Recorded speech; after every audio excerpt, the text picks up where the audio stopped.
के लिए उनकी ये जब तक अटेंडेंस है। Hello everyone, welcome to Avanti classes. My name is Manjit Bhardwaj. तो आज भाई हम सॉलिड स्टडी को खत्म करने की कोशिश करेंगे। बेटा देखो, कुछ दिन ऐसा होता है जो आप बता रहे हो, लेकिन उसके बाद में कोई ना कोई जुगाड़ ढूंढ लेंगे लोग। नया नया सिस्टम आता है ना, तो सब होता है, फिर उसके बाद कोई ना कोई जुगाड़ मिल जाएगा। एवरीवेयर करप्शन तो चलती है, ये याद रखो। खैर भाई, अमन पूछ रहा है कि हाइड्रेशन एनर्जी साइज पर कैसे इंपैक्ट डालती है। देखो भाई, किसी चीज़ का साइज बड़ा है, ठीक है, यहाँ पर पॉजिटिव चार्ज है सपोज, ठीक है। मान लो कोई सोडियम मेटल है और यहाँ पर एक सोडियम की जगह सीजियम मेटल है, CS, सीजियम है ना, 1 पॉजिटिव। इस पे भी सोडियम पर भी 1 पॉजिटिव होता है, बट सोडियम का साइज है छोटा, सीजियम का बड़ा है। तो वाटर का मॉलिक्यूल इससे दूरी पर यहाँ पर जुड़ेगा ना, नेगेटिव साइज से, OH2 OH2 OH2 OH2। Attraction force क्या होगी? कम होगी डेफिनेटली, ठीक है। इसके चारों तरफ एक लेयर बन गई पानी की, पानी के मॉलिक्यूल्स की। अब दूसरी लेयर बनेगी, उस लेयर का अट्रैक्शन तो और भी कम हो जाएगा क्योंकि डिस्टेंस बढ़ जाए। तो यहाँ पर एक और OH2 जुड़ेगा, फिर एक और OH2 जुड़ेगा। तो जितनी लेयर्स इसके चारों तरफ बनेंगी, ये सारी लेयर तब तक बनती रहेंगी जब तक 1 पॉजिटिव चार्ज स्टेबल नहीं होता, पूरा न्यूट्रल नहीं होता। 1 पॉजिटिव चार्ज का जितने घेरे में, जितने दायरे में असर रहेगा, उतने दायरे तक वाटर जुड़ता रहेगा। समझ में आ गया सब? क्लियर बेटा? तो देखिए 1 पॉजिटिव ही सीजियम पर है, तो सीजियम का दायरा ऑब्वियस है, वैसे सीजियम का साइज बड़ा है, दायरा तो सबका बराबर होगा। मान लो इसका सोडियम का दायरा यहाँ तक है, सीजियम की लेंथ भी यहाँ तक ही जाएगी, ठीक है, जितनी सीजियम की मतलब अट्रैक्शन फोर्स होगी पॉजिटिव की। लेकिन इसमें वाटर के जो मॉलिक्यूल्स हैं, यहाँ जो लेयर्स बनेंगी वाटर की, ये layers as compare to caesium ज्यादा बनेंगी और टोटल 1 पॉजिटिव ही न्यूट्रल होगा। तो सीजियम के ऊपर पानी ज्यादा जुड़ रहा है, हाइड्रेशन एनर्जी ज्यादा रिलीज होगी। पानी जब जुड़ता है that is called hydration energy, जब वो रिलीज होती है। अट्रैक्शन फोर्सेस क्या करती हैं? हाइड्रोजन को एनर्जी को कम करती हैं, तो यहाँ से सिस्टम में एनर्जी बाहर निकलेगी। क्लियर है? तो बताइए किस में ज्यादा बाहर निकलेगी, सोडियम में या सीजियम में? सर सोडियम में। सोडियम में। That is the impact of the hydration energy on the size. तो लिथियम जो है ना, उसकी हाइड्रेशन एनर्जी बहुत ज्यादा होती है, इसलिए लिथियम 1 पॉजिटिव काफी स्टेबल होता है। हालांकि लिथियम में से एक इलेक्ट्रॉन निकालना बहुत मुश्किल है। नीचे आएंगे lithium, sodium, potassium, rubidium, caesium, francium, नीचे आएंगे इलेक्ट्रॉन बाहर निकालना। आयोनाइजेशन एनर्जी क्या है? कम होती है नीचे की तरफ, पता है सबको। तो इलेक्ट्रॉन को बाहर निकालना आसान है, आयोनाइजेशन एनर्जी कम है, मतलब जितनी हम एनर्जी देनी पड़ती है सोडियम को मुझे कम एनर्जी देनी पड़ेगी, सीजियम को और भी कम। तो इसमें से इलेक्ट्रॉन बाहर निकालना बहुत आसान है सीजियम में से। तो सीजियम पॉजिटिव तो स्टेबल होना चाहिए, बट जब हम इसको पानी में डुबोते हैं ना, उस टाइम पे इसके चारों तरफ जितने वाटर के मॉलिक्यूल जुड़ते हैं, और लिथियम को जब 1 पॉजिटिव, उसमें से इलेक्ट्रॉन निकालना मुश्किल है, ज्यादा एनर्जी देनी पड़ी, बट जब 1 पॉजिटिव बन गया, जब पानी में उसको डुबोया, हाइड्रेशन एनर्जी रिलीज हुई। कितनी रिलीज हुई? जितना मुझे देनी पड़ी थी उसके में से एक इलेक्ट्रॉन निकालने के लिए, उससे कहीं ज्यादा मुझे क्या करना पड़ा, कहीं ज्यादा मुझे एनर्जी मिली, हाइड्रेशन एनर्जी। सीजियम के केस में जितना देनी पड़ी थी उससे, मतलब थोड़ी सी उससे शायद ज्यादा ही मिलेगी, लेकिन उतनी नहीं मिलेगी, टोटल एनर्जी उतनी नहीं मिलेगी जितना लिथियम से मिल रही है। इसलिए लिथियम 1 पॉजिटिव, साइज छोटा होते हुए हाइड्रेशन एनर्जी ज्यादा है, 1 पॉजिटिव ज्यादा स्टेबल होता है लिथियम। यस, क्लियर है बेटा? अमन, और क्या इसकी वजह से sodium potassium size potassium positive से बड़ा हो सकता है? भाई सोडियम पोटेशियम पॉजिटिव से कैसे बड़ा हो सकता है? देखो ओवरऑल टोटल साइज बराबर होगा, बराबर होता है टोटल साइज जब चारों तरफ वाटर जुड़ता है, सबका साइज बराबर होना चाहिए ना, क्योंकि 1 पॉजिटिव तो सबका बराबर है। तो जितने वाटर के मॉलिक्यूल्स लेयर बना के टोटल साइज बनाएंगे तो उस हिसाब से वो साइज बराबर होना चाहिए। बट एटम के साइज पर भी डिपेंड करता है और काफी सारे और भी कई फैक्टर हैं। तो जनरली ये चीज जो आप पूछ रहे हो ये आती है उसमें आयंस जब चलते हैं, flow of ion, transportation number के अंदर, है ना? वो क्वेश्चन पूछ रहे हो क्या कुछ वैसा? ट्रांसपोर्टेशन लिथियम का स्लो हो जाता है क्योंकि वाटर के मॉलिक्यूल ज्यादा जुड़े हैं। सीजियम का ट्रांसपोर्टेशन नंबर ज्यादा है, वो ज्यादा ट्रांसपोर्ट होते हैं पर सेकंड के हिसाब से, जब उसमें से इलेक्ट्रिसिटी फ्लो होती है। ये जो आप पूछ रहे हो ये कुछ ऐसा होता है कि हम जब आयनिक इसकी बात करते हैं ना, जब आयंस में से इलेक्ट्रिसिटी फ्लो होती है, ठीक है, तो वो कैसे फ्लो होती है, ये कुछ वैसा है। देखिए वो कैसे फ्लो होती है। हम यहाँ पर वाटर ले रहे हैं, इसके अंदर NaCl डिसोल्व कर रहे हैं, Na पॉजिटिव Cl नेगेटिव। तो देखिए इसके चारों तरफ भी पानी जुड़ेगा, इसके चारों तरफ भी। क्लोरीन का साइज बड़ा है, सोडियम का साइज छोटा है। सोडियम जल्दी ट्रांसपोर्ट होगा, क्लोरीन जो होगा स्लो ट्रांसपोर्ट होगा। तो ट्रांसपोर्टेशन यानी कि फ्लो ऑफ आयंस, इसी की वजह से इलेक्ट्रिसिटी फ्लो होती है। आयंस के फ्लो की वजह से, या इलेक्ट्रॉन्स, फ्री इलेक्ट्रॉन का फ्लो भी इलेक्ट्रिसिटी फ्लो करता है और फ्री आयंस का भी। तो आयंस का फ्लो जितना जल्दी फास्ट होगा, विस्कोसिटी जितना सॉल्यूशन की कम होगी, और आयन का साइज जो है वो जितना कॉम्पैक्ट होगा उतना जल्दी चलेगा, जिसकी वजह से इलेक्ट्रिसिटी जल्दी फ्लो होगी। समझ में आया? है ना? ये कुछ वैसे होता है, उसका वो कॉन्सेप्ट है, और इसका ट्रांसपोर्टेशन नंबर निकालने का भी मेथड है। आपका इलेक्ट्रिक केमिस्ट्री के लिए था कुछ, ये भी देख लेना। अब आपको कॉन्सेप्ट समझ में आ गया बेटा? अमन,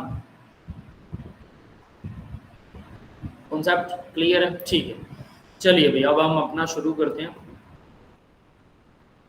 तो हम कहाँ पर थे भाई? हमने देखिए ये वाला यहाँ तक कर लिया था, टेट्राहेड्रल वॉइड। तो टेट्राहेड्रल वॉइड देखिए 3 चीजों से मिलकर बना होता है ना, 4 एटम, तो ये बीच में वॉइड बन गया और ये एटम इसके ऊपर लगा होता है, ठीक है। अब ये था टेट्राहेड्रल वॉइड। अब यहाँ जो हमने ये जो एटम लगाया था ना, ये एटम है नहीं, ये इमेजिनरी है, याद रख लेना। अगर ऐसा होता तो हम ये 4r के 2r + 2r के इक्वल करते हैं, ये चीज ध्यान रखना। नेक्स्ट वाले में देखिए ऑक्टाहेड्रल वॉइड। ऑक्टाहेड्रल वॉइड कैसा होता है? अब इन्होंने ये सीधा 4 दिखा रखा है ना, तो 4 में कैसे होगा ऑक्टाहेड्रल वॉइड, जरा देखना ध्यान से। हमें पता है सेंटर में एक एटम होता है, तो ऊपर और नीचे एटम्स होते हैं, और ये चौरस डब्बे में ऐसे एटम होते हैं। यस, ऐसा ही होता है ऑक्टाहेड्रल स्ट्रक्चर, है ना? तो भाई ये क्या कर रहा है? अब हमने ऑक्टाहेड्रल वॉइड तो ऐसे किया था, अब ये भी एक कंफ्यूजन है। ऑक्टाहेड्रल वॉइड तो कुछ इस तरह से ये ट्रायंगल बनेगा, और दूसरा ट्रायंगल जो है वो उल्टा बनेगा, है ना? यानी यहाँ एटम होगा, यहाँ होगा और यहाँ होगा। तो इन दोनों के बीच में यहाँ ये वाला जो वॉइड बनेगा, ये बनेगा ऑक्टाहेड्रल। तो मैंने आपको ये चीज भी बताई थी कि उल्टा और सीधा वॉइड, अगर आप इन तीनों एटम से एक ट्रायंगल बनाते हैं और इन तीनों से एक ट्रायंगल बनाते हैं, तो ये वैसा ही बनेगा। यस, क्लियर है? Yes sir. ठीक है, तो आप इसको चौरस भी बना सकते हैं और ट्रायंगुलर शेप भी बना सकते हैं। तो आपको जनरली वो ट्रायंगुलर शेप वॉइड दिखाया गया है, लेकिन होता वो चौरस में। अब यहाँ इसने डायग्राम बना दिया चौरस। व्हाई? क्योंकि भाई देखो ये वाला वॉइड है खाली जगह, मतलब इन 6 के बीच में, 6 एटम्स के बीच में जो एटम आएगा उसका साइज क्या होगा? उसका साइज डिपेंड करेगा इस एटम के ऊपर। अब इस एटम और इस एटम के बीच में साइज का जो रिलेशन है वही हमने निकालेगा, 4.414। ये मैक्सिमम साइज होता है, डिवाइडेड बाय 1 है ये।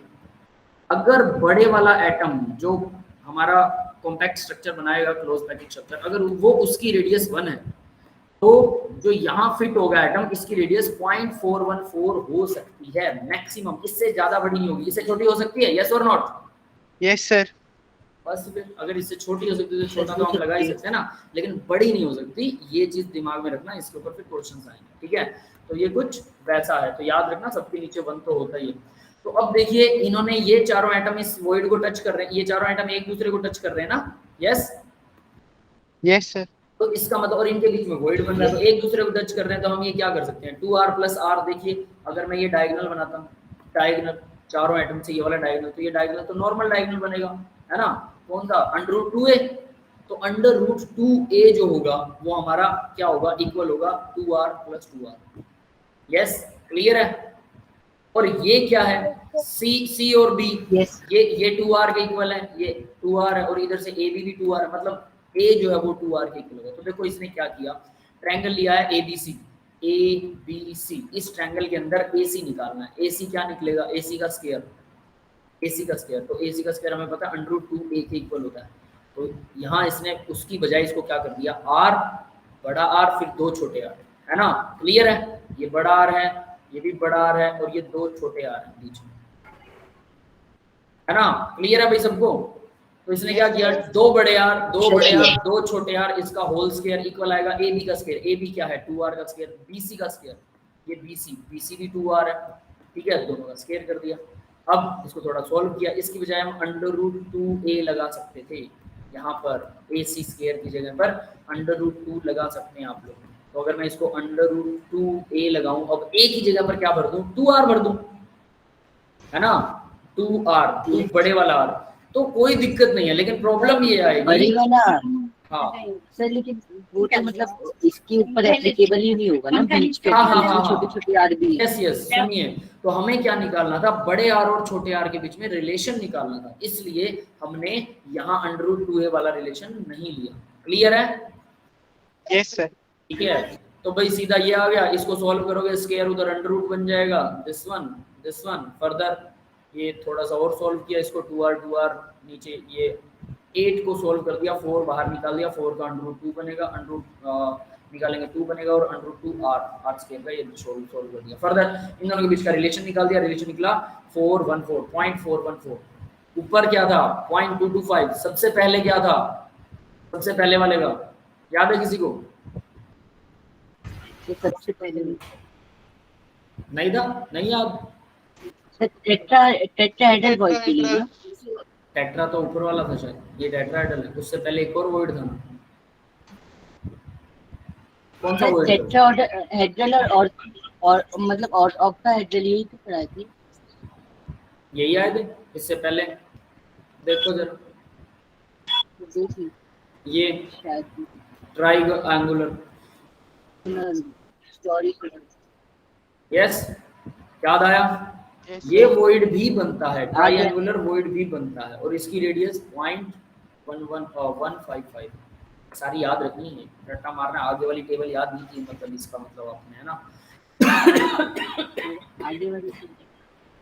आगे टेबल है इससे नेक्स्ट पे, आगे देखिए क्यूबिक वॉइड, क्यूबिक, अब आप क्यूबिक पूछ रहे थे ना बेटा यशवीर, देखिए 8 एटम्स हैं और उनके सेंटर में एक वॉइड बनेगा, मतलब मैंने 4 एटम ये रख दिए और 4 ही एटम इसके ऊपर रख दूंगा तो बीच में एक वॉइड बनेगा ना, 8 के 8 एटम के ऊपर ऐसे करके 4 एटम इसके ऊपर रख दी तो बीचों बीच में एक वॉइड बनेगा, तो वही वॉइड का हमें स्पेस निकालना है। तो देखिए ये अब कैसे आएगा, ऑब्वियस है ये चारों एटम्स को टच तो कर रहा है, ये भी चारों एटम्स को टच कर रहा है, लेकिन इनके बीच में नहीं है, यहाँ नहीं है, ये यहाँ है, तो भाई इसके लिए तो फिर बिगेस्ट डायगोनल लेना पड़ेगा, AD √3 है, तो AD की वैल्यू आएगी √3 है, और √3 है किसके इक्वल है, 2r + 2r, इसका बड़ा r, ये 2 छोटे r और ये r है ना, तो ये आ जाएगा 2r + 2r। तो अब हम कर सकते हैं 2r किसके इक्वल है, BC के, B और C भी तो 2r है क्योंकि ये आपस में टच कर रहे हैं एटम, याद रखना ये टच कर रहे हैं, अगर सेंटर में एटम मॉलिक्यूल है तो ये टच कर रहे हैं एक दूसरे को, वॉइड बन रहा है। मॉलिक्यूल अगर BCC में आपने देखा था, BCC में ये एटम एक दूसरे को टच नहीं करते, याद है? Yes sir. किसमें कौन सा एटम टच करेगा और कौन सा नहीं, इसमें हम वॉइड खाली जगह ढूंढ रहे हैं, तो 8 के 8 एटम सीधे लगा दो, उसके बाद खाली जगह ढूंढो ना, तो ये खाली जगह ऐसे मिलेगी, क्लियर है? तो इसमें ये टच कर रहे हैं तो इसको हम 2r = BC लगा सकते हैं, एक ही value, simple. Further sir BCC में कौन सा वॉइड होता है? BCC में जैसे ये तो सर सिंपल वाले के लिए है, BCC में कौन सा वॉइड होता है? बॉडी सेंटर्ड क्यूबिक, देखिए CCP था, FCC था, BCC, बॉडी सेंटर्ड क्यूबिक में भाई हमने पढ़ा, बॉडी सेंटर्ड क्यूबिक में टेट्राहेड्रल और ऑक्टाहेड्रल दोनों तरह के वॉइड उसमें भी बनेंगे बेटा, लेकिन कितने बनेंगे वो शायद हमने नहीं वो पढ़ा। तो मतलब बनेंगे वैसे ही सर ये पूछ रहे थे किस तरह से बनेंगे, जैसे एक बीच में गोला रहेगा तो फिर साइड में उसके 4 वो बनने चाहिए, 4 टेट्राहेड्रल। बताता हूँ, आगे टेबल आएगी सब, ठीक है? क्लास के प्लीज सॉल्व, ठीक है बेटा, क्लास के बाद सॉल्व कर भेज देना क्वेश्चन के बाद, ठीक है? हाँ आप लोगों को वो नोट्स मिल गए थे भाई, मैंने नोट्स भेजे थे, कौन स्टूडेंट कह रहा था, साल्ट एनालिसिस वाले? नहीं सर, शीट पे देखे तो पर सॉल्ट एनालिसिस का चैप्टर था लेकिन नोट्स नहीं थे। अरे चैप्टर में नोट्स भी हैं, दोबारा देखो यार, मैंने तभी उसको अपडेट किया, शायद आप अपडेट के टाइम देख लिया हो, दोबारा चेक करो, कोई एक स्टूडेंट चेक कर ले और फिर मेरे को बताए। मैंने कर दिए थे उसी टाइम, मैं शायद उस टाइम कर रहा था, आप लोग शायद तब देखा होगा जो, है ना, हो सकता है मैंने रात को कर दिए थे यार, पता नहीं सुबह करे थे, याद नहीं, ठीक है? आगे देखते हैं बेटा, तो यहाँ पर देखिए A की जगह पर हमने 2r भर दिया, है ना, A की जगह पर यहाँ हमने 2r को फिल कर दिया, A की जगह पर हमने यहाँ 2r को फिल कर दिया, ठीक है? तो ये रहा A 2r के इक्वल है, प्लस 2r + 2r है, इसको जरा सॉल्व किया, divide by 2r, both side, दोनों साइड को 2r से डिवाइड किया, आया 0.732। तो मैक्सिमम अगर क्यूबिक कोई वॉइड है तो 0.732, इतना बड़ा कोई एटम आ सकता है। 1 से कितना ज्यादा है ये या कितना कम है, ज्यादा नहीं आएगा, डिवाइड में 1 होता है, तो ये सबसे बड़ा वॉइड बनाएगा, क्यूबिक वाला वॉइड सबसे बड़ा वॉइड बनाएगा, क्लियर है? Yes sir.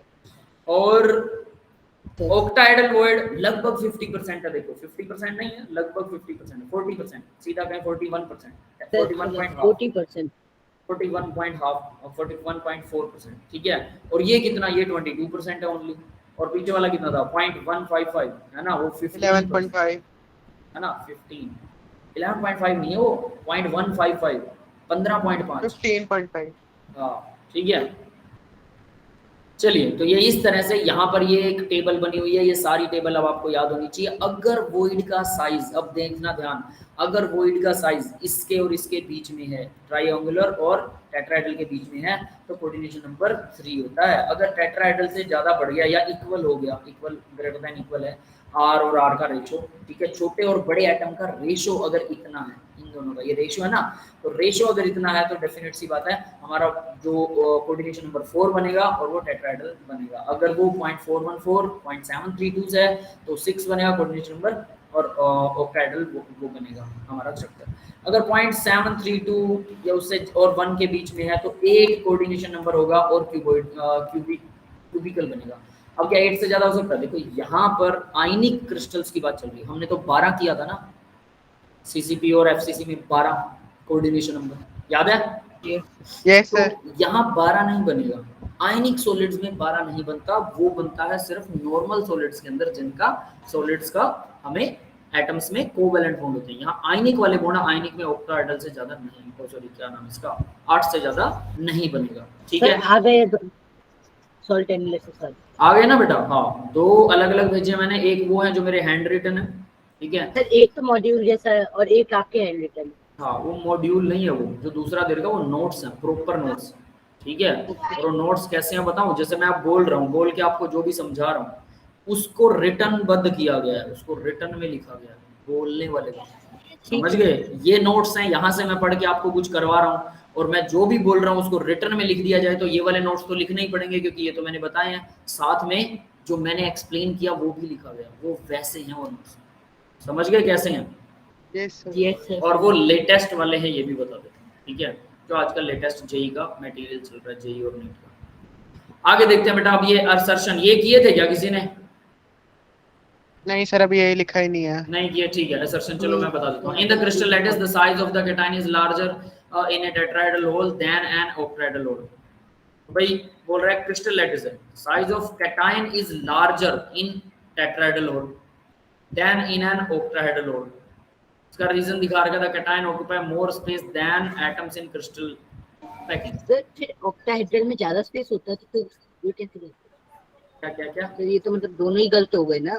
मतलब सर टेट्राहेड्रल में ज्यादा स्पेस लेगा कैटायन, और बोल रखा है ऑक्टाहेड्रल में कम लेगा, ऑक्टाहेड्रल जबकि बड़ा होता है सर। हाँ, ऑक्टाहेड्रल बड़ा होता है। कैटायन है या एनायन है? ये कैटायन। कैटायन पॉजिटिव चार्ज का साइज छोटा होता है। Size of cation is larger in tetrahedral hole than in a octahedral hole. Octahedral hole की बजाय गलत है, ठीक है। Reason cation occupy more space than any crystal packing. बकवास। अब इसका इन्होंने ये तो उल्टे पुल्टे दे रखे हैं। दोनों ही गलत है मतलब। हाँ, दोनों ही गलत है। Each unit cell of NaCl consist of 14 chlorine ions. ये सही है क्या? Each unit cell of NaCl consists of 14 chlorine negative ions. एक यूनिट सेल में 14 क्लोरीन के नेगेटिव आयन होते हैं। बताओ जरा। एक Na के पास 6 होते हैं। एक Na के चारों तरफ 6 सोडियम होते हैं और एक सोडियम के चारों तरफ 6 Na होते हैं। चलो आपको एक क्रिस्टल दिखाता हूँ, उससे आप थोड़ा अंदाजा जल्दी लगा पाएंगे। मैंने उस क्रिस्टल की वजह से स्टडी नहीं की, बट वो करनी चाहिए, है ना। है क्या इसमें यूनिट सेल? ये रहा, ये रहा, ये रहा। ये देखिए जरा, एक Na है, अगर यहाँ एक Na है तो यहाँ Cl होगा, फिर यहाँ Na होगा, फिर यहाँ Cl होगा, फिर यहाँ Na होगा, फिर यहाँ नहीं सॉरी यहाँ Cl होगा, Cl होगा, यहाँ Na होगा, इस तरफ Cl होगा, ऐसे करके मैंने अब ये सारे बना दिए NaCl एक यूनिट सेल में। यस, कितने होते हैं? एक Na को 6 क्लोरीन चारों तरफ से घेरते हैं और एक क्लोरीन को 6 Na चारों तरफ से घेरते हैं। ये सही है, और ये एक ही बना रखे हैं, लेकिन इन्होंने ये 14 वाला क्या फंडा दे रखा है? में 14 क्लोरीन है, तो मतलब दूसरे के इनमें से each unit cell of NaCl, एक यूनिट सेल NaCl की। Sir face centred unit cell में अगर हम एटम्स देखें, मतलब फ्रैक्शन में ना देखे, वैसे देखे तो 14 एटम्स ही आ रहे हैं। फेस सेंटर्ड में यस सर 14 एटम्स आएंगे। कितने फेस होते हैं भाई? सर 8 छः। एचपी हो गए और 8 6 फेस हो गए, 6 2 12 13 14। तो वो कह रहा है कि chlorine ions each NaCl, answer किसने 1 दे रखा है, 13 पॉजिटिव आयन। क्या है ये? 13 मतलब सोडियम 13 होंगे, क्लोरीन सर 14 सीएल होंगे। के वॉइड्स में होंगे ना इन्हें। हाँ यस, क्लोरीन जो है वो बनाएगा, क्या बोलते हैं, CCP स्ट्रक्चर, और सोडियम जो है वो उसके वॉइड्स के अंदर जाएगा, तो वो एक कम हो जाएगा। और फेस सेंटर्ड में टोटल 14 क्लोरीन होते हैं, इसलिए इसने यूनिट सेल में टोटल नंबर ऑफ एटम्स वैसे काउंट नहीं किए जैसे हम जनरली काउंट करते हैं। टोटल नंबर ऑफ एटम हम कैसे देखते हैं, मतलब एक यूनिट सेल में कितने आ रहे हैं, लेकिन एक यूनिट सेल के सारे कॉर्नर्स को मिला के वैसा कुछ ये काउंट कर रहा है। देखो थिंकिंग का तरीका बदल देते हैं, इस वजह से कंफ्यूजन होती है कई बार क्वेश्चंस में भी। इसलिए बोला जाता है क्वेश्चंस कीजिए, आपको थिंकिंग का तरीका भी बदलना आ जाएगा कि वो कह क्या रहा है। अब आपको कैसे पता लगेगा कि वो एक यूनिट सेल में एक ही एटम की बात कर रहा है, फेस सेंटर्ड के हिसाब से 4 एटम होने चाहिए, लेकिन ये 14 बोल रहा है, कैसे बोल रहा है? ये चीज जब आप इमेजिन आउट करोगे तब समझ में आएगा। क्लियर है बेटा? Yes sir. सर ये तो हमारे सामने आंसर था। हाँ, अगर इसीलिए क्वेश्चन लगाने के लिए बोला जाता है कि क्वेश्चंस लगाइए ताकि उसकी भावनाओं को समझ सकें, वरना हम सीधा बोलेंगे ये क्वेश्चन ही गलत है। समझ गए? हम इस क्वेश्चन को ही सर ये गलत उसमें आंसर ढक्कला है कोई। अरे कोई चक्कर नहीं, आप लोगों को ये सिर्फ ट्रेलर दिया जाता है, ठीक है? आपको बहुत सारे लॉट्स ऑफ क्वेश्चन सॉल्व करने हैं एक लेसन में। एनसीईआरटी पूरी करने के बाद उसके बाद मेरे हिसाब से कम आपको 30 क्वेश्चन मेंस के और 20 क्वेश्चन एडवांस के करने चाहिए। 50 क्वेश्चन मेंस और एडवांस के लेसन में प्लस एनसीईआरटी। एनसीईआरटी 30-40 होती है, तो 60-70 के आसपास कम से कम, किसी में 100 हो सकते हैं, तो 70 से 100 क्वेश्चन आंसर सोल्व करने हैं हर लेसन में, तभी बात बनेगी। और थ्योरेटिकल वालों में तो सीधा थ्योरी देखनी होती है। जो न्यूमेरिकल वाले हैं उसमें आपको 70 क्वेश्चन पक्का कम से कम सोल्व करने हैं, और फिर उन 70 क्वेश्चन को 3 बार करना है, 3 बार मतलब रिवीजन 3 बार, है ना? जब भी भूलने लगो थोड़ा थोड़ा लिटिल उठाओ, थोड़ा थोड़ा पोर्शन 10-10 या मतलब 20-20 या 30-30 मिनट दे दीजिए, हल्का हल्का करते रहिए, अपने आप हो जाएगा। क्लियर है बेटा? Yes sir. अब देखिए भाई, एक सॉलिड है AB NaCl type packed structure है। If the anions has the radius of 250 picometre, anion की रेडियस दे रखी है 250 पिकोमीटर, ठीक है? नेगेटिव आयन की, मतलब तो CCP बनाएंगे। What should be the ideal radius for the cation? Cation के लिए कितनी होनी चाहिए रेडियस? एनायन और कैटायन NaCl है, तो इन दोनों का रेशियो इतना होना चाहिए। कौन सा वर्ड बनाता है? Can an ion, can an cation C positive having the radius 180 picometre be slipped into the tetrahedral site of crystal AB, give the reason of your answer। ये एनसीईआरटी में भी है, कुछ देखा किसी ने? एनसीईआरटी में भी है सर नई वाली एनसीईआरटी में चैप्टर ही नहीं है सर। हाँ, पुरानी में होगा जो भी। NaCl क्रिस्टल है भाई, Na positive surrounded by 6 chlorine. तो ये देखो यहाँ पर ये चीज तो आपको पता होनी चाहिए, एक Na 6 क्लोरीन से सराउंडेड होता है, एंड वाइस वर्सा, इसका उल्टा भी। दस द आयन, अब देखो यहाँ पर ये थ्योरी आ रही है, जनरली ये थ्योरी वैसे थ्योरेटिकल में होनी चाहिए, लेकिन कई बार क्वेश्चन के थ्रू भी थ्योरी बताई गई। 10 the sodium ion are placed on octahedral, तो सोडियम आयन तो ऑक्टाहेड्रल में प्लेस होंगे। ऑक्टाहेड्रल क्या होता है भाई? जितने ऑक्टाहेड्रल है उतने एटम होते हैं, तो क्लोरीन 6 है तो 6 ही ऑक्टाहेड्रल एटम होंगे। बट वो कह रहा है कि क्या 180 पिकोमीटर उसकी कोई रेडियस है और दूसरे की ये रेडियस है, दोनों का रेडियस का रेशियो निकाल लो। रेडियस का रेशियो क्या निकलेगा? 250। और देखिए A by B नेगेटिव 4.41 होता है। ये limiting radius for octahedral site. अगर ऑक्टाहेड्रल के लिए तो ये वाला होता है, ये पता है? Yes, अभी हमने किया है ना। तो give that radius of anion, 250 picometre उसने दे रखी है। और रेडियस ऑफ कैटायन कितनी है? कैटायन है 180, उसने दी 180। हमारे हिसाब से क्या होना चाहिए दोनों का रेशियो, यानी R = 4.414 R, मतलब R by R, रुकिए R by R इक्वल ये होना चाहिए डिवाइडेड बाय 1। समझ में आ गया? ये ऐसे लिख रखा है, इसे इसको ऐसे लिखा हुआ। ये क्लियर है सबको? Yes sir. R by R का रेशियो। अब इस R को उठा के यहाँ ले गए, क्लियर है सर, है ना? तो ये यहाँ से चला गया, तो इस तरह से इसने R की वैल्यू निकाल ली, ठीक है? तो बड़ी R से मल्टीप्लाई कर दो भाई 4.14 को। तो बड़ी R से जब इसको मल्टीप्लाई करते हैं तो हमारे पास क्या आता है? 103, और उसने बोला 180 पिकोमीटर, तो ये तो उसमें स्लिप नहीं हो सकता। Answer is no, it will not slip. Clear है? हाँ भाई। Yes sir. तो तो ये इतना आएगा 10 रेडियस। तो ये बोल रहा है टेट्राहेड्रल, वैसे तो टेट्राहेड्रल वॉइड 225 क्या बोलते हैं इसको 0.225 के हिसाब से होता है, तो r बाय r का रेशियो यहाँ से निकालेंगे तो वो छोटा r यहाँ 56 पिकोमीटर आएगा, ये तो टेट्राहेड्रल में भी नहीं आने वाला है ना। और उसने तो बोला 180 पिकोमीटर जो है वो टेट्राहेड्रल में आता है कि नहीं आता। 10 ideal radius for cation, ideal radius cation के लिए तो 56 होनी चाहिए, और यहाँ पर इसके पास वॉइड आता है इतना, और वो भी किसका आ रहा है वॉइड, ये ऑक्टाहेड्रल का वॉइड आ रहा है, टेट्राहेड्रल का नहीं है, और टेट्राहेड्रल वॉइड। क्लियर है बेटा ये? Yes sir. Okay sir. But the radius of C positive is 180. It is much larger than the ideal radius, therefore it cannot be slipped into that. ठीक है, तो इसने दो क्वेश्चन पूछे थे, एक तो ये पूछा कि टेट्राहेड्रल रोल की रेडियस क्या होगी, तो उसको ऐसे निकालना है, और दूसरा इसका खुद का ऑक्टाहेड्रल का साइज क्या है, ये ऑक्टाहेड्रल का साइज निकला था। ठीक है, अब देखिए असर्शन, ये असर्शन बकवास होती है। इन रॉक साल्ट वही NaCl है, sodium ion occupy octahedral void. ठीक है, सही है, ये अभी हमने ऊपर वाले क्वेश्चन में पढ़ा है। रीजन क्या है? The radius ratio of the case of NaCl lie between this two this. सही है, रीजन सही है ना? सही है। Yes sir. अब ये आंसर नंबर 3 का यहाँ कोई मतलब नहीं है, ये समझो ये छुपा रखा है। ठीक है जैसे अमन कह रहा था आंसर छुपा के लाओ सर, है ना। आगे देखो भाई, अमन नहीं अजय बोल रहा था। ठीक है, अब देखो भाई, ये एक टेबल है जो बहुत इंपॉर्टेंट टेबल है, इसमें जो भी डाटा आपको सारा रट्टा मारना, सारा का सारा data you should have to learn. ठीक है, और समझ लो हमारा सॉलिड्स के अंदर जो हमारे स्ट्रक्चर्स हैं, लैटिस होते हैं 14 टाइप के, 7 टाइप की यूनिट सेल होती हैं, और उन यूनिट सेल्स के अंदर टोटल 14 टाइप के लैटिस बनाए जा सकते हैं। ब्रेविस लैटिस बोलते हैं क्योंकि ब्रेविस ने ये निकाला था, मैथमेटिकली निकाला हुआ है, इससे ज़्यादा यूनिट सेल एग्जिस्ट नहीं करेंगी। उन सभी यूनिट सेल को याद करने का मेथड भी हमने डिस्कस किया था, है ना, तो उसे याद रखिए।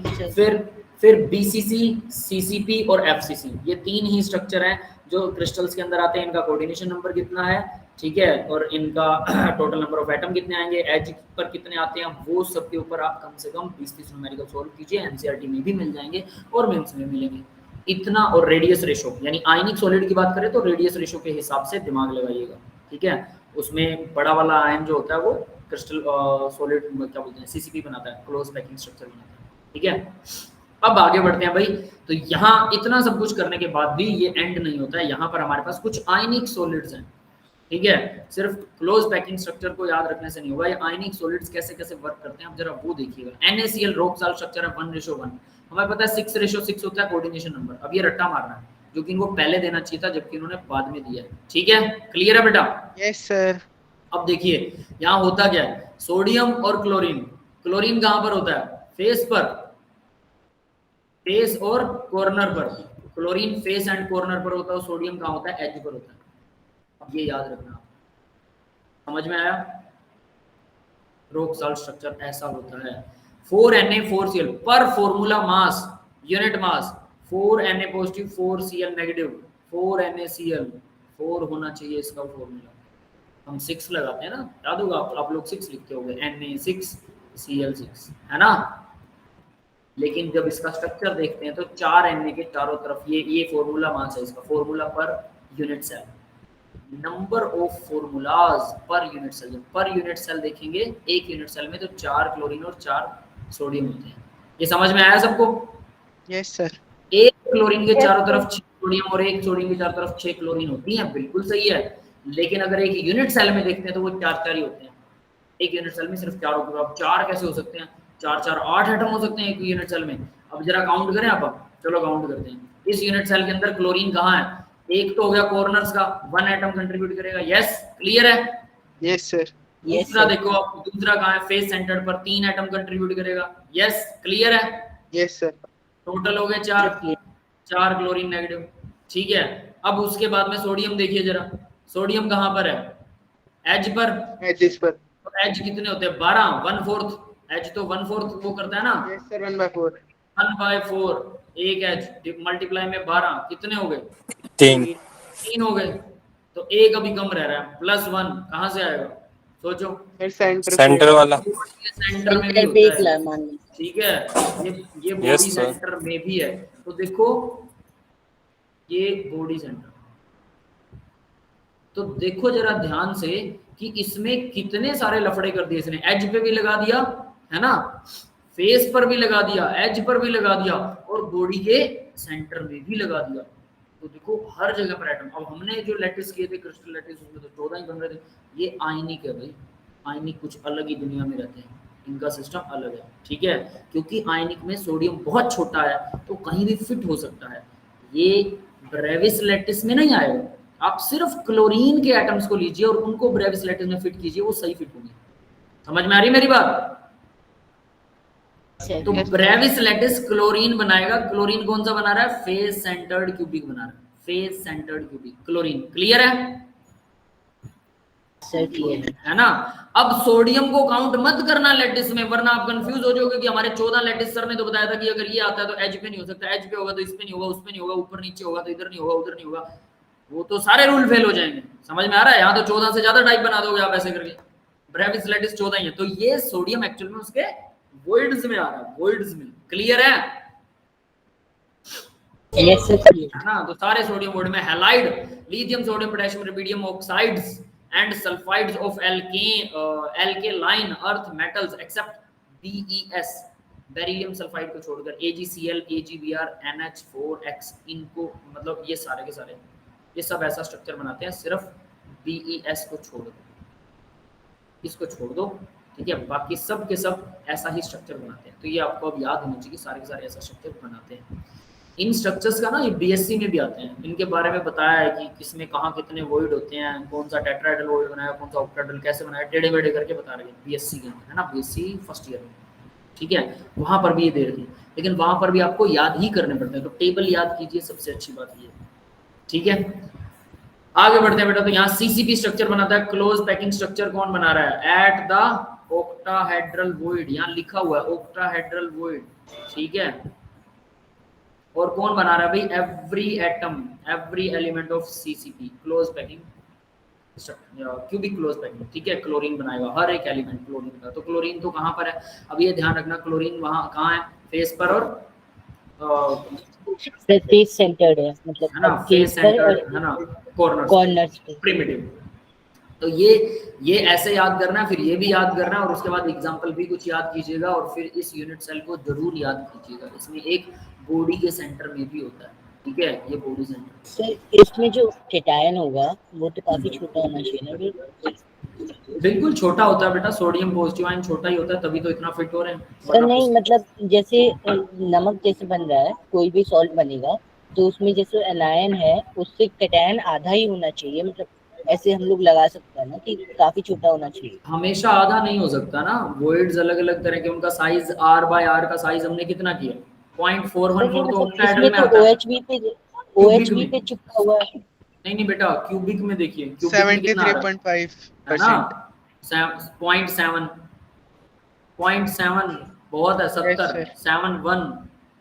0.715 है, 715 है सर 0.735, हाँ 735, ठीक है। तो अब देखिए जरा, तो वो कितना हो गया? तो यहाँ से अंदाजा लगाइए कि वो हमेशा बराबर नहीं होंगे, मतलब बहुत छोटा नहीं होगा, ये जरूरी नहीं है। हाँ कुछ एक केस में बहुत छोटा हो सकता है, जैसे ये 0.155 के अंदर ट्राइंगुलर में बहुत छोटा होता है, ये तो बहुत ही छोटा हो गया, है ना। ऑक्टाहेड्रल वॉइड वाले में, यहाँ ऑक्टाहेड्रल वॉइड है ना, तो ऑक्टाहेड्रल वॉइड का मतलब 0.414 होगा, लगभग आधे से थोड़ा छोटा। क्लियर है। CaCl, अब देखिए CaCl, सीजियम क्लोराइड, ये भी 1:1 होता है, कोई दिक्कत नहीं है। ये BCC बनाता है, वो CCP बना रहा था, ये BCC बॉडी सेंटर्ड क्यूबिक बनाता है, और बॉडी सेंटर्ड एवरी कॉर्नर के ऊपर ये होगा, बॉडी के सेंटर पर ये होगा, ठीक है। तो ये बिल्कुल सिंपल है, इसमें तो कोई चक्कर ही नहीं है, बहुत सिंपल यूनिट सेल है इसकी, है ना।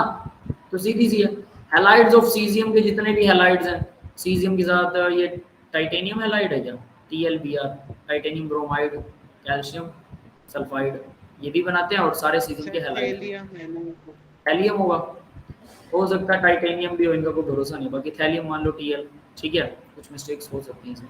आगे देखिए, इसका जो कोऑर्डिनेशन नंबर है 8:8 है, मतलब 8 है कोऑर्डिनेशन नंबर, और 1 सीजियम 1 क्लोरीन एक यूनिट सेल में एक ही मॉलिक्यूल होता है टोटल, एक यूनिट सेल के अंदर, पर यूनिट सेल, ठीक है भाई। नेक्स्ट देखिए, ZnS, जिंक 2 तरह के स्ट्रक्चर्स बनाता है। देखिए नीचे दिया हुआ है एक जिंक वुडजाइट और एक है जिंक ब्लेंड, ठीक है, स्फेलेराइट, स्फेलेराइट, ये दो तरह के स्ट्रक्चर जिंक बनाता है, जिसको जिंक ब्लेंड या स्फेलेराइट बोलते हैं या वुडजाइट बोलते हैं। अब ऐसा क्यों करता है? जैसे कार्बन आपको पता है दो तरह की एलोट्रोपिक फॉर्म में मिलता है ना? Yes sir. है ना, 2 से 3, मतलब डायमंड भी होता है, कार्बन ब्लैक भी होता है, और फुल रिंग्स की फॉर्म में भी मिलता है कार्बन। इसी तरह से मॉलिक्यूल्स भी, इसको पॉलीमॉर्फिक फॉर्म बोलते हैं। हमने एक वर्ड किया था पॉलीमॉर्फिक इसी लेसन में, याद है?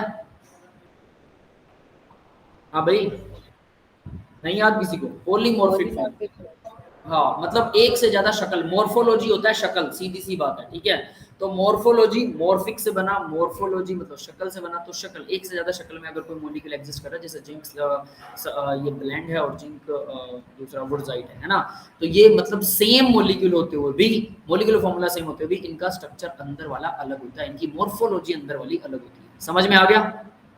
Yes sir. तो इस यहाँ से आपको क्लियर हो जाएगा। देखो दोनों में 1:1 है, लेकिन ये सीसीबी बनाता है, दूसरा एचसीबी बनाता है, ठीक है। वुडजाइट एचसीबी बनाएगा, वो सीसीबी बनाएगा। जिंक 2 पॉजिटिव, सल्फर 2 नेगेटिव होता है, ठीक है। एवरी एलिमेंट, ये जो सल्फर 2 नेगेटिव नहीं है, नेगेटिव आएगा यार, ठीक है, 2 negative. Every element of CCP, CCP के सारे एलिमेंट सल्फर के ही होंगे, ठीक है, जेडएनएस में।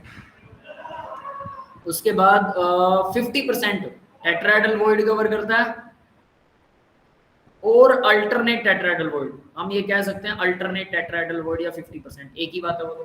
क्लियर है? Yes sir. तो इसका जो होता है भाई, कोऑर्डिनेशन नंबर 4 है, और कोऑर्डिनेशन नंबर भी 4 है, और नंबर ऑफ एटम भी 4 ही होते हैं दोनों में। बढ़िया बात ये, beryllium oxide, calcium oxide, AgI, CuCl, CuBr, CuI, ये मॉलिक्यूल्स हैं। सल्फर कॉर्नर्स के ऊपर है, ठीक है। और जो खाली स्पेस बड़े वाला एटम दिखा रखा है वो जिंक 2 पॉजिटिव है, ये O नहीं है इसके साथ, ये दिखा रखा है खाली स्पेस वाला। इसमें दिख रहा है आपको कोई खाली स्पेस वाला? मेरे को तो यस सर दिख रहे हैं।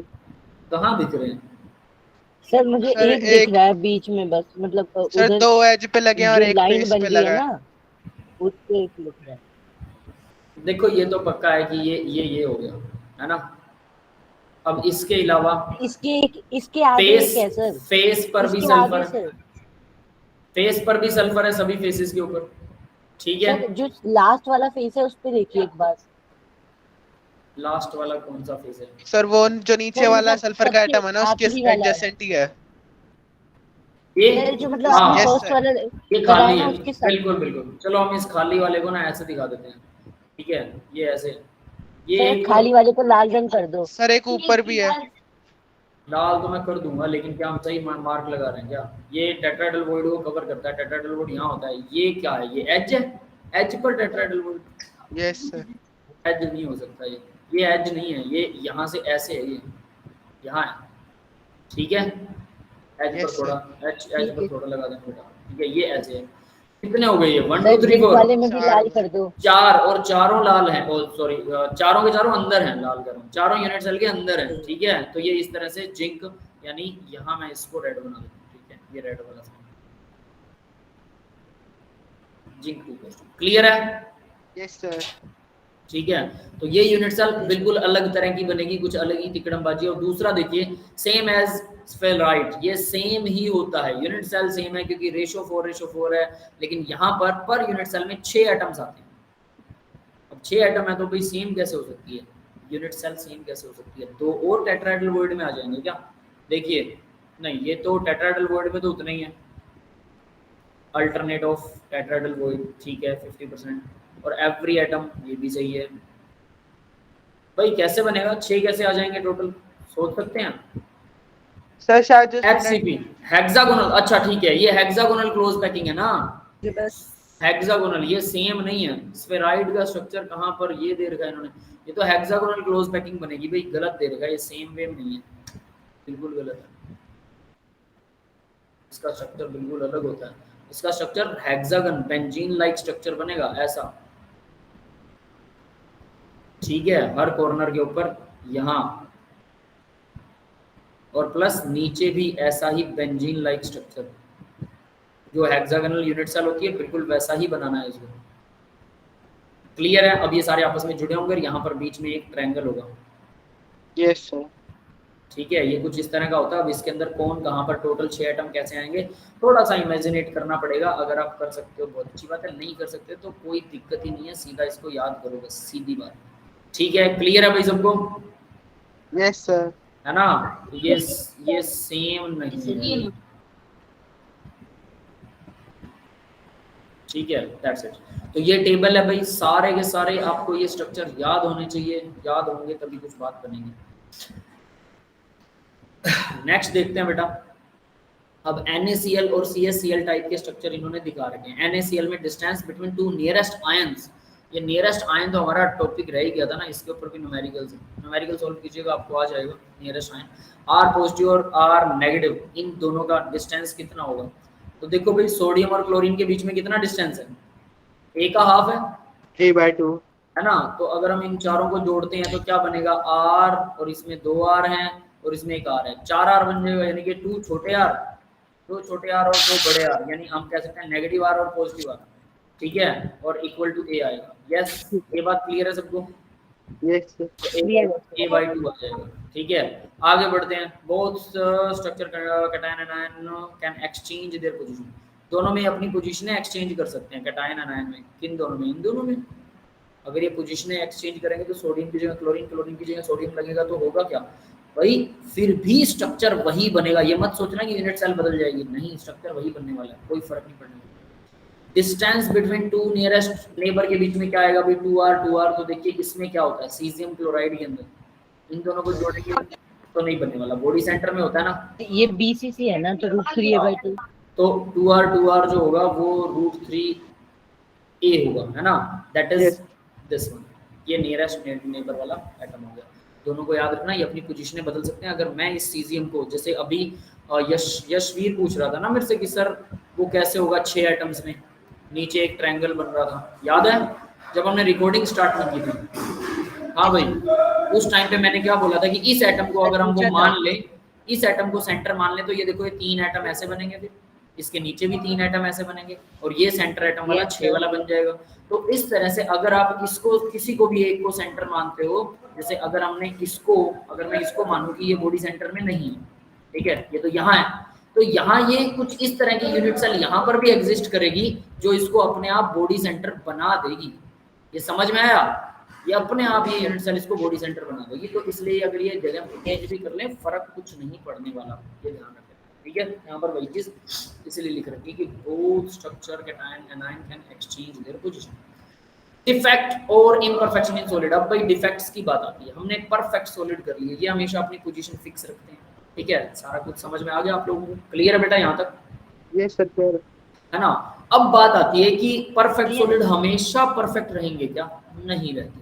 ये भी एक वन ऑफ द रीजन है कि मतलब परफेक्ट सॉलिड्स में भी डिफेक्ट आते हैं, उनमें भी प्रॉब्लम्स है। मतलब परफेक्ट तो कोई है ही नहीं दुनिया में चीज, ये आपको पता ही है। Only the God is perfect, ठीक है, और वो किसी ने देखा नहीं है, तो पता नहीं वो है भी कि नहीं है, कि परफेक्ट कैसे दिखते हैं। ऑब्वियस सी बात है। तो कहते हैं उसके अंदर अपने अंदर झांकिए, योगा कीजिए, ध्यान कीजिए, पता नहीं क्या क्या कीजिए। तो देखो जैसे हम पढ़ाई पढ़ते हैं ना, जैसे मुझे तो लगता है ये पूरी दुनिया ही भगवान है। देखिए मैं आपको एक चीज बताता हूँ, हमारा माइंड बहुत छोटा है इस मामले में। जैसे हम पढ़ाई पढ़ते हैं, साइंस पढ़ते हैं, ठीक है, और इसके अंदर मैं आपको बोलता हूँ प्रैक्टिस करो, बार बार प्रैक्टिस करो, याद करो, डेली 3 3.5 से 4.5 घंटे, 3 से 4.5 घंटे लिख कर देखिए, लिख कर प्रैक्टिस कीजिए। ये जो सारी चीजें मैं आपको बोलता हूँ, सेम जब हम मेडिटेशन करते हैं, 112 टाइप के मेडिटेशंस बताए गए हैं टोटल, उनमें से कोई एक ऐसा टाइप होगा जो आपकी बॉडी पर फिट बैठेगा, कोई एक पक्का। उन सभी मेडिटेशंस में आपको आनंद आता है, बहुत आनंद, एंजॉयमेंट फील होता है। और अगर आपको मेडिटेशन में, किसी एक मेडिटेशन में आप अंदर तक घुस जाते हैं, तो वो आनंद इतना ज्यादा होता है, इतना ज्यादा, कि दूसरे जितने भी एंजॉयमेंट हैं दुनिया के, वो सब आपको फीके लगते हैं। जैसे मैं आपको जनरल बात बताता हूँ, जो लोग स्मैक पीते हैं, स्मैक एक नशा होता है ना, हेरोइन, स्मैक, गांजा, ये सब के सब ओपीएम, जो अफीम होती है, अफीम के पौधे से बनाए जाते हैं, ठीक है। पता नहीं क्या होता है सर, मैं बता देता हूँ। अफीम के पौधे से बनाए जाते हैं। अफीम एक बहुत गहरा नशा है। अफीम के पौधे से ही हेरोइन, गांजा, स्मैक, इस तरह के पाउडर निकाले जाते हैं, प्योरेस्ट फॉर्म, जो हमारे दिमाग पर जबरदस्त वाला, ये हमारे दिमाग पर जबरदस्त वाला वो चीजें असर करती हैं, ठीक है भाई, करती हैं असर। आगे क्या, अब बात ये आती है कि वो चीजें आपको इतना, जो हेरोइन या स्मैक जो होती है ना, ये चीजें इतना ज्यादा इफेक्टिव होती हैं कि अगर आप एक दिन इनको ले लेते हो तो अगले दिन आपका खुद मन करेगा कि यार वही मजा आता, बहुत मजा, और उसके बाद एक ही दिन में आदत लग जाती है। कमाल की बात है, ठीक है। उसके बाद में धीरे धीरे ये चीजें आपको अंदर से मारने लग जाती, खत्म। लेकिन इसमें मजा बहुत आता है इंसान को, इसीलिए लोग पीते हैं ऐसी चीजें, नशे करते हैं। अपना शरीर खत्म, मरने वाले तो हो ही, पैसा खत्म, उसको ना परिवार पसंद होता, ना अपनी पत्नी से प्यार होता, ना अपने बच्चों से प्यार होता। इतने खतरनाक लेवल के नशे होते हैं, एक ही दिन में आदत लग जाती है और उसे किसी से मतलब नहीं है। घर में चोरी करेगा वो बंदा, अपने घर के बंदों को भी बेच सकता, अपनी बेटी को, अपने बेटे को, सबको बेच सकता है अगर वो खरीदने वाला हो। इतना खतरनाक लेवल का नशा होता है ये स्मैक वगैरह। अब आप सोच सकते हैं कि इसके बिना वो रह नहीं सकता और इसमें उसको अजीब आनंद आता है। लेकिन ये आनंद जो है वो कम होता है दिन प्रतिदिन, यानी आपको हर रोज डोज थोड़ी बढ़ानी पड़ेगी, ठीक है। आप लोग जनरली जानते होंगे पंजाब में बहुत सारा नशा है ना, पहले से नशा, स्मैक वगैरह बहुत खुली मिलती है पंजाब में। बैठो, यहाँ स्टूडेंट्स भी करते हैं और उनकी क्या हरकतें हैं, और हमने जो पढ़ा है हम उससे रिजेंबल करके देखते हैं। फिर कुछ डॉक्टर्स से हमने सलाह ली है, मैंने काफ़ी उनसे कंसल्ट किया है, तो उन्होंने मुझे बहुत सारी इसके बारे में बातें बताई, इसलिए मुझे ए लॉट ऑफ नॉलेज मुझे इसके बारे में है। मतलब सारी नहीं है, ऐसे मत समझना कि मेरे को सब कुछ आता है ना, लेकिन काफ़ी चीज़ें मैंने पढ़ी हैं। उसी में से एक छोटा सा आपको पार्ट बता रहा हूँ कि इंसान इतना पागल हो जाता है, वो घर में ही चोरी करेगा, अपने बीवी बच्चों को बेच सकता है, उसे किसी से कोई मतलब नहीं, और हर रोज उसे डोज ज़्यादा चाहिए होगी और उसका एंजॉयमेंट डेली कम होता रहेगा। लेकिन एक मेडिटेशन, जो 112 मेडिटेशन की मैं बात कर रहा हूँ, उसके अंदर एंजॉयमेंट बढ़ता जाएगा। हर रोज जब इसे करेंगे, है ना, एंजॉयमेंट बढ़ेगा, आप हमेशा खुश रहेंगे। आपको कोई गाली निकाल रहा है, आपको कोई फर्क नहीं पड़ रहा, क्योंकि आपको वो मूर्ख नजर आएगा, दिल ही दिल में आप खुश रह रहे हैं, क्या यार है ना। और देखिए, आप बीवी बच्चों का मतलब आत्मसम्मान भी आप में होगा। ऐसा नहीं कि हमारा आत्मसम्मान मर जाएगा, ठीक है, कि हम मेडिटेशन करेंगे तो कोई थप्पड़ मार के चला जाएगा, ऐसा नहीं। मेडिटेशन से आप में पावर भी आएगी। थप्पड़ लगा भी दिया ना तो आपका एक थप्पड़ वो शायद सहन भी नहीं कर पाएगा, है ना, ऐसा भी होता है। तो ये चीजें मन ही नहीं करेगा फिर तो मारने का। नहीं, ऐसा नहीं है, आत्मसम्मान तो रहता है बेटा, वरना तो फिर जिंदगी खत्म हो जाएगी। फिर नहीं, मतलब ऐसी बेवकूफी पे कौन ही करेगा, सामने वाला ऐसे बेवकूफ। हाँ, वो हमें हंसी आती है, तभी तो हमें हंसी आती है, when we are so much powerful. अब जैसे कई बार आपने देखा होगा, मुझे कई बार चींटी काटती है ना तो मैं हंसने लग जाता हूँ कि देखना ये काट रही है, इसको पता है इतना बड़ा हूं मैं और ये खुद इतनी छोटी, उसको पकड़ के मैं साइड में रख देता हूँ कि रहने दे, तेरे बस का नहीं है ना तो वो जो चीज है, वो फीलिंग आ जाती है, अरे यार तू गाली निकाल रहा है तू जाना, समझ गए। तो वैसी फीलिंग क्रिएट होती है, पावरफुल फील होता है। लेकिन उसके लिए ना बहुत गहरी मेहनत की जाती है। ऐसा कहा जाता है, मुझे नहीं पता कि वो पावर आती है कि नहीं, या इतना एंजॉयमेंट मिलता है कि नहीं। वो जो नशे हैं ना, उन नशों से भी million billion trillion of the enjoyment बढ़ जाता है आपका, अगर आप मेडिटेशन में अंदर तक घुस जाते हो। मिलियन बिलियन ट्रिलियन, आप उसके बिना रह ही नहीं पाओगे। लगता है सर। हाँ, जैसे आप लोग यहाँ मेहनत करते हो ना, ऐसा नहीं कि कोई बुक पढ़ ली हमने मेडिटेशन कर ली, यहाँ मेहनत करते हो डेली 1 घंटा 10 मिनट 15 मिनट से शुरू कीजिए। माइंड में सोचना बिल्कुल नहीं होता, सोचना बिल्कुल खत्म कर दीजिए। ऐसे अगर करते हैं बहुत फायदा होता है इसमें। तो भाई यहाँ पर मतलब परफेक्शन की तरफ जाने के लिए ऐसा कुछ करना पड़ता है। खैर हम परफेक्ट तो हो नहीं सकते हैं, बस बातें आती हैं अपने को और कुछ नहीं आता है ना। चलिए कोई बात नहीं, भगवान की बात है, भगवान जाने। डिफेक्ट, तो भाई डिफेक्ट हर चीज में होता है, इम्परफेक्शन ऑफ सॉलिड। तो भाई देखिए, आइडियल क्रिस्टल होता ही नहीं है। Ideal crystal are grown up as the absolute kelvin temperature, 0 के ऊपर होते हैं आइडियल क्रिस्टल, उनमें कोई डिफेक्ट नहीं होता, ठीक है, 0 केल्विन पर। अब 0 केल्विन तो हर जगह होता नहीं है, तो क्रिस्टल्स में डिफेक्ट आएंगे। तो डिफेक्ट, क्रिस्टल डिफेक्ट 2 तरह के होते हैं भाई। एक तो ये है लाइन डिफेक्ट, इनको बोलते हैं, ठीक है, ये सारे हैं line defect. Line defect, all are line defects. Line defects, clear है बेटा? Yes sir. ये है लाइन लाइन डिफेक्ट क्यों कहते हैं? ये एक लाइन में आते हैं, पूरी की पूरी लाइन खराब हो जाती है, रो खराब हो जाती है इनकी, पूरी की पूरी रो। जैसे मान लो बच्चे, आप लोग एक लाइन में खड़े हो स्कूल में प्रेयर के टाइम पे, और आपकी पूरी की पूरी लाइन ही टेढ़ी मेढ़ी डिजाइन बना रही है, तो लाइन डिफेक्ट। पॉइंट डिफेक्ट क्या होता है? पॉइंट डिफेक्ट का मतलब है कि आपकी लाइन में से एक, मैंने क्या किया, मतलब हम पॉइंट डिफेक्ट पढ़ रहे हैं, एक बच्चे को बाहर निकाल दिया, वो वहां पर गैप आ गया, वो होता है पॉइंट डिफेक्ट। क्लियर है? Yes sir. तो देखिए, पॉइंट डिफेक्ट ही आपके सिलेबस में, लाइन डिफेक्ट आपके सिलेबस में नहीं है, तो मैं इसको यहाँ से ना रब कर रहा हूँ, यहाँ नहीं लिखना, ठीक है। ये सब के सब क्रिस्टल डिफेक्ट जो है, ये सारे पॉइंट डिफेक्ट हैं, लाइन डिफेक्ट आपके सिलेबस में नहीं है। क्लियर है भाई, ये बात समझ में आ गई? Yes sir. लाइन डिफेक्ट में कोई ना कोई रो गायब हो जाती है और फिर वो टेढ़ी मेढ़ी हो जाती है, ठीक है, वैसा कुछ होता है। तो देखिए पॉइंट डिफेक्ट कितने तरह के होते हैं, क्रिस्टल डिफेक्ट्स, पॉइंट डिफेक्ट्स कितने तरह के हैं, stoichiometric defect, impurity defect, non stoichiometric defect, ठीक है। तो सबसे पहले तो स्टोकियोमेट्रिक डिफेक्ट बोलते हैं। स्टोकियोमेट्रिक डिफेक्ट मतलब इनमें स्टोकियोमेट्री तो परफेक्ट रहती है, स्टोकियोमेट्री बदलेगी नहीं। देखो डिफेक्ट लिखा है लेकिन स्टोकियोमेट्री सेम रहेगी। स्टोकियोमेट्री का मतलब क्या समझते हो, बैलेंस्ड इक्वेशन में जो नंबर ऑफ मोल्स होते हैं वो होता है स्टोकियोमेट्रिक कोफिशिएंट। यस, क्लियर है? Yes sir. तो वो नंबर ऑफ कोफिशिएंट्स सेम रहते हैं स्टोकियोमेट्री, बिल्कुल सेम, वो नहीं बदलेंगे। यानी अगर 5 पॉजिटिव आयन है तो 5 ही नेगेटिव आयन है, क्लियर है? तो स्टोकियोमेट्रिक गड़बड़ नहीं होती है। फिर वो डिफेक्ट क्या है, उसके अंदर आता है स्कॉटी डिफेक्ट और फ्रैंकल डिफेक्ट। अब बात करते हैं उन्हीं की। फिर इम्प्योरिटी आएगा, नॉन स्टोकियोमेट्री का मतलब इसमें स्टोकियोमेट्री नहीं होगी, स्टोकियोमेट्री का मतलब इसमें स्टोकियोमेट्री होगी और इसमें नहीं होगी स्टोकियोमेट्री, ठीक है। और इम्प्योरिटी का मतलब इम्प्योरिटी होगी। तो स्टोकियोमेट्री में 2 तरह के डिफेक्ट आते हैं, स्कॉटी, ठीक है, एंड फ्रैंकल। स्कॉटी डिफेक्ट क्या होता है इस, और जनरली ये जो स्टोकियोमेट्रिक डिफेक्ट है ये हमेशा आयनिक सॉलिड दिखाते हैं। Positive and negative ions are exactly in the same ratio, ये बोला हुआ है सेम रेशो में, मतलब उनकी स्टोकियोमेट्री नहीं बदलेगी। तो यहाँ देखिए ए पॉजिटिव, बी नेगेटिव, ए पॉजिटिव, बी नेगेटिव, ये सारे के सारे क्या है, आयंस हैं। इसमें से मैंने एक पॉजिटिव आयन गायब कर दिया तो मुझे नेगेटिव आयन भी गायब करना पड़ेगा, इसलिए इनको स्टोकी डिफेक्ट बोलते हैं, क्योंकि वरना पूरा मॉलिक्यूल क्या हो जाएगा, नेगेटिव हो जाएगा। नॉन स्टोकियोमेट्रिक, नॉन स्टोकियोमेट्री तो होगा ही, लेकिन पूरा मॉलिक्यूल नेगेटिव हो जाएगा। कि ये नॉन स्टोकियोमेट्री क्यों नहीं बनाते, इसका रीजन, क्योंकि पूरा मॉलिक्यूल अगर नेगेटिव हो गया तो हमें पता है कि वो अनस्टेबल हो जाएगा, है ना। तो इस वजह से पूरा क्रिस्टल अनस्टेबल नहीं हो सकता। तो अगर पॉजिटिव गायब हो रहा है तो नेगेटिव भी गायब होएगा, तो इसलिए इनकी स्टोकियोमेट्री कभी नहीं बिगड़ती, इसलिए इन डिफेक्ट को स्टोकियोमेट्री डिफेक्ट बोलते हैं, ठीक है। स्टोकियोमेट्री क्या, और उसमें कौन सा है, पहला डिफेक्ट है स्कॉटी डिफेक्ट। स्कॉटी डिफेक्ट के अंदर पॉजिटिव गायब हो रहा है तो नेगेटिव भी गायब हो रहा है, सेम एग्जांपल, नथिंग स्पेशल, सिर्फ ये डायग्राम याद करना है। क्लियर है भाई, डायग्राम एंड नाम बस। Yes sir. नेक्स्ट देखिए, दूसरा है फ्रैंकल। अब फ्रैंकल की बात करते हैं। फ्रैंकल में क्या हो रहा है, उसमें छोटा वाला कटायन भाग जाता है, उसमें नहीं, फ्रैंकल जैसे फ्रैंक होता है ये, मतलब इसमें जो छोटे वाले आयंस होते हैं, कैटायन होते हैं, ये अपनी जगह छोड़कर दूसरी जगह चला गया, रहेगा इसी में, क्रिस्टल में ही रहेगा, लेकिन दूसरी जगह चला गया।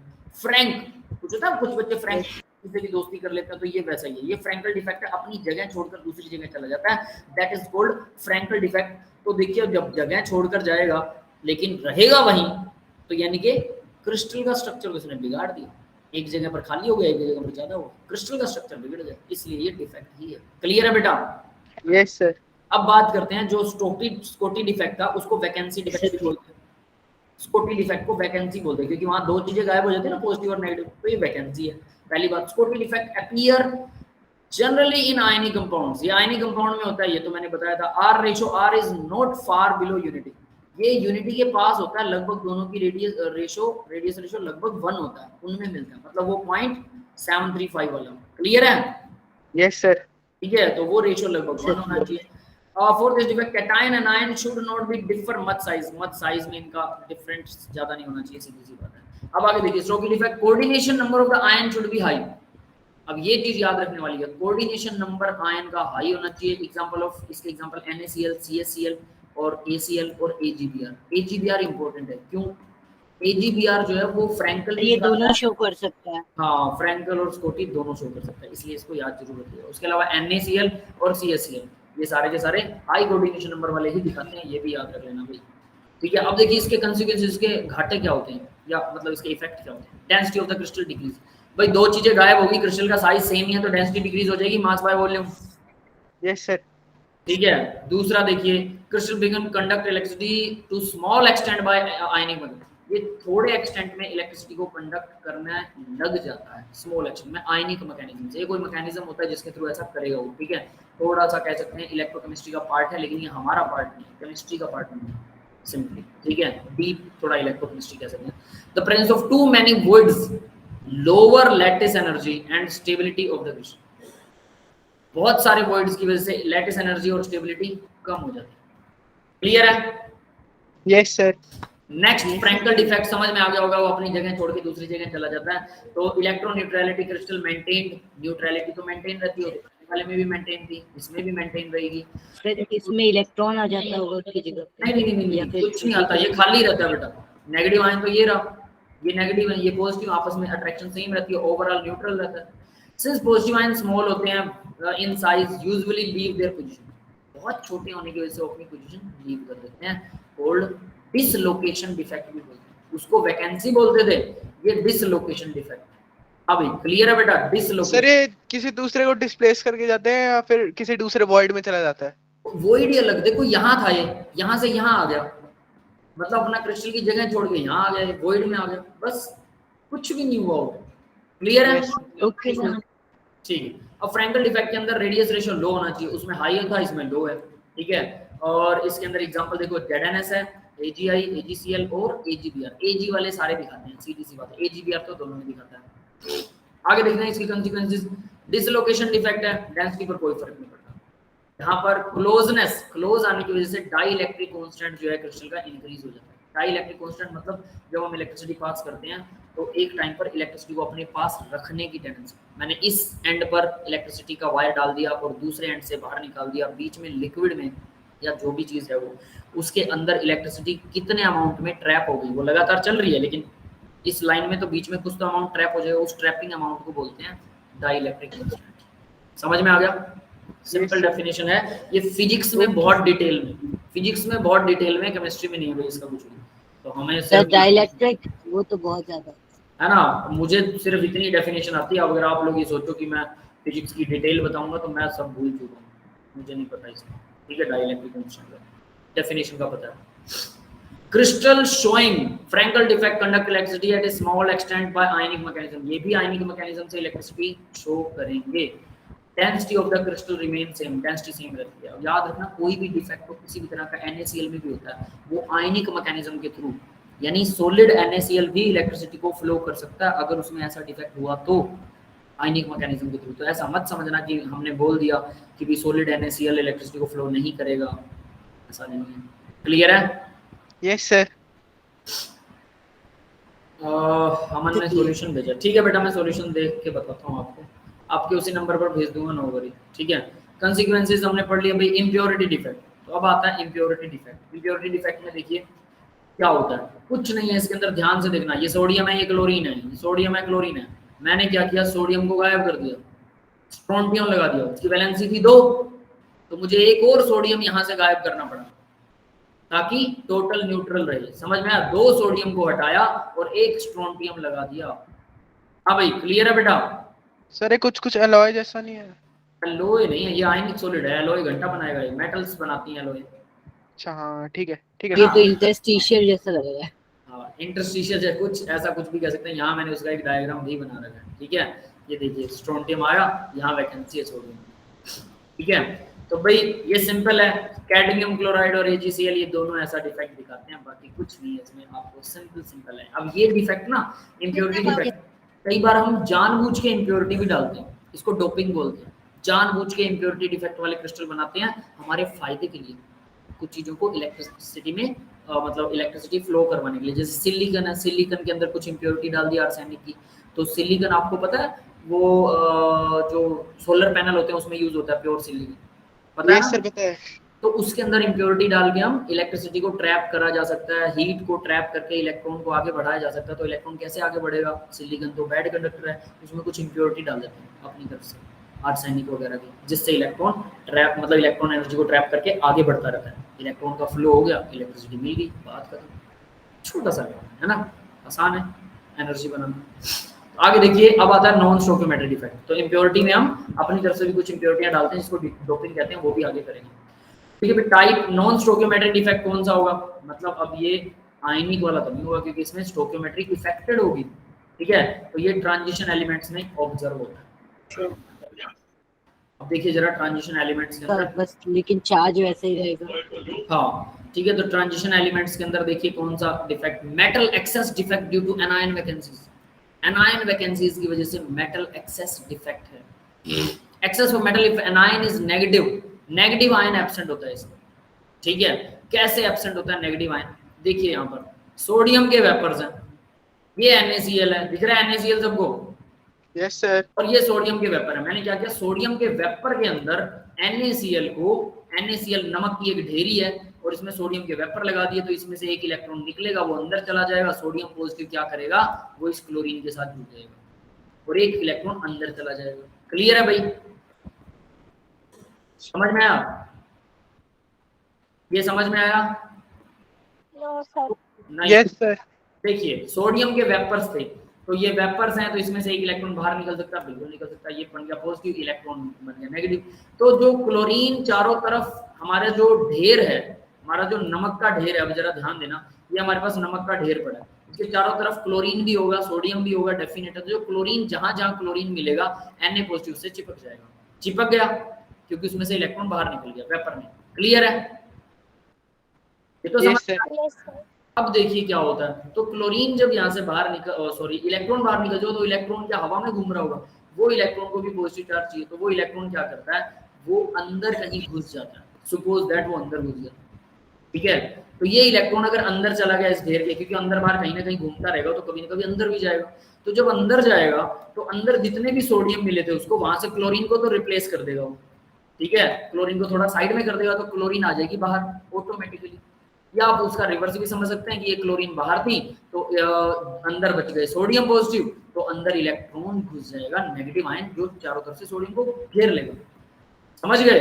और इस तरह से जो बाहर Na पॉजिटिव सोडियम थे वो तो क्लोरीन ने सेटिस्फाइड कर दिया, लेकिन इस क्लोरीन ने जिस सोडियम से अट्रैक्शन लीव कर दिया, क्योंकि ये उतने ही सोडियम को अट्रैक्ट कर सकती है, 6 को 6 से ज्यादा नहीं कर सकती, तो अगर एक सोडियम इधर से चिपक गया तो एक को ये लीव कर देगी, जिससे इसने अंदर की तरफ लीव किया, वो sodium positive neutral positive charge हो गया, उसको न्यूट्रल करने के लिए वो इलेक्ट्रॉन अंदर आ गया।